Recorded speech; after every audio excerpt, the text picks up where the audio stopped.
Greetings, my friends, and welcome to another Midweek message. I'm Jeff Van Orden, the pastor of Bethany Lutheran Church in Palmyra, New Jersey. Let me begin today with a reading from the 10th chapter of the Gospel according to Mark. James and John, the sons of Zebedee, came forward to Jesus and said to him, "Teacher, we want you to do for us whatever we ask of you."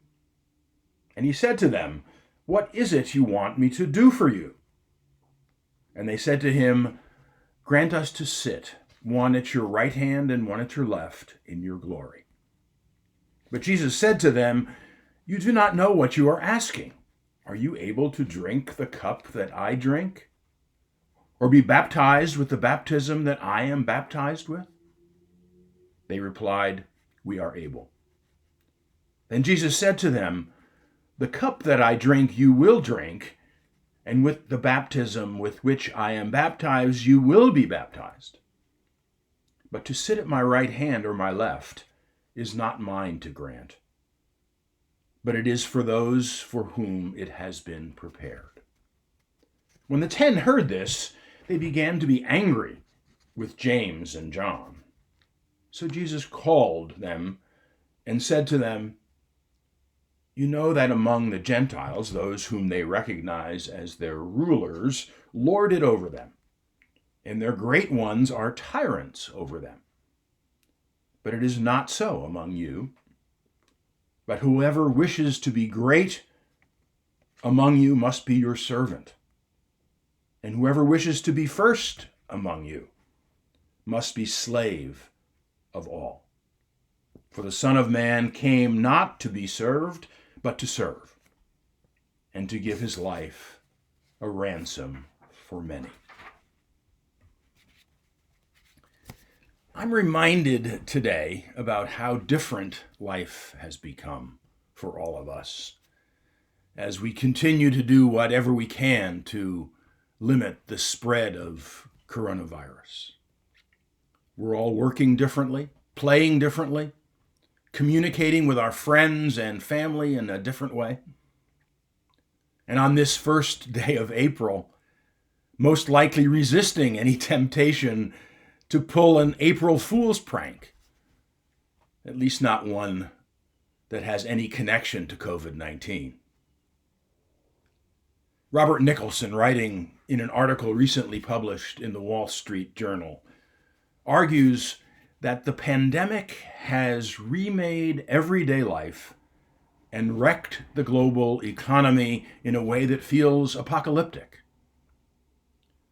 Life had been deceptively easy until now, he points out.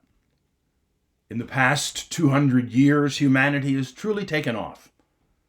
We now float through an anomalous world of air conditioning, 911 call centers, acetaminophen, and pocket-sized computers containing nearly the sum of all human knowledge. We reduced nature to the shackled form of a conquered monster, as Joseph Conrad once put it, and took control of our fate. God became irrelevant.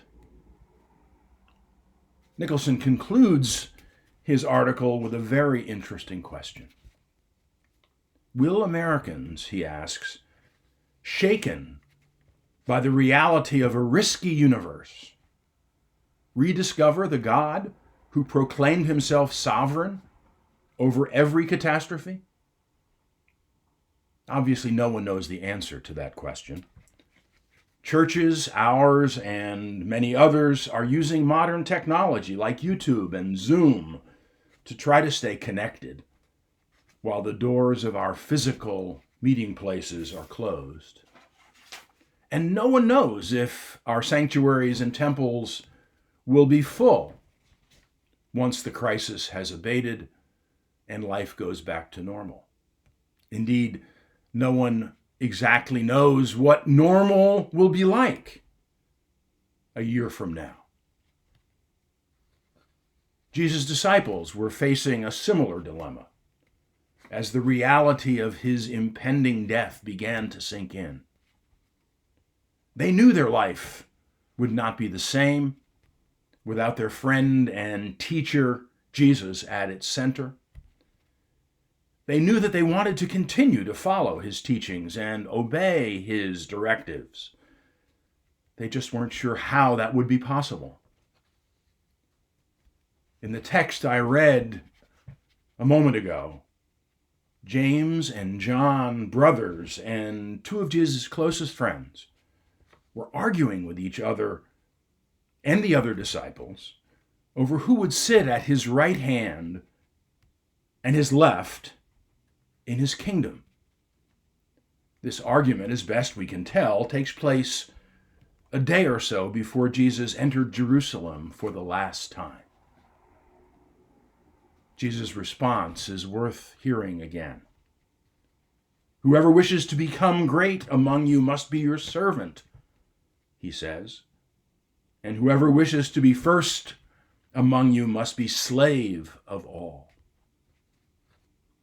If Jesus were here today, walking along one of our nearly deserted streets or beside one of our locked church buildings, what do you think he might say? If Jesus logged into one of our Zoom conversations, I'm guessing he would say something like this: the best thing you can do when you are back together, meeting and praying and singing, the best thing you can do is to serve. And let everything else take care of itself. Serve one another. Serve those who aren't getting served by anyone else. Put first the needs of the poor and the homeless and the sick and the outcast. And take care of the planet, the whole of God's creation.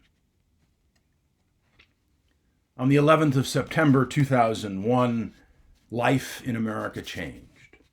Travel changed, immigration changed, politics got nastier.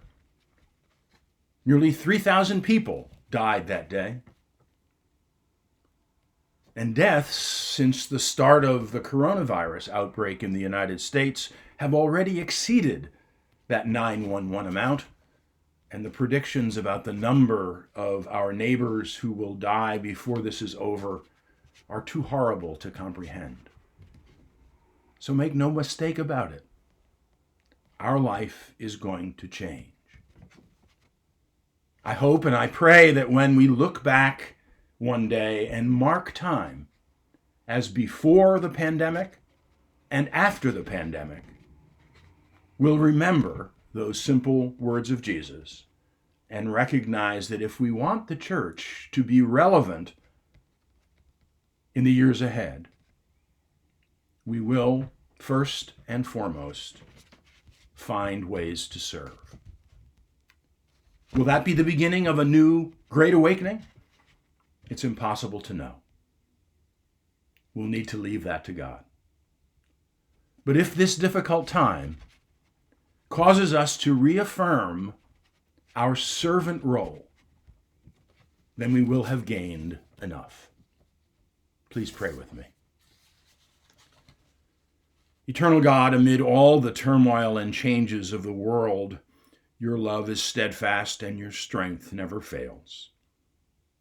In this time of danger and trouble, be to us a sure guardian and a rock of defense. Guide the leaders of our nation with your wisdom, comfort those in distress, and grant us courage and hope to face the future.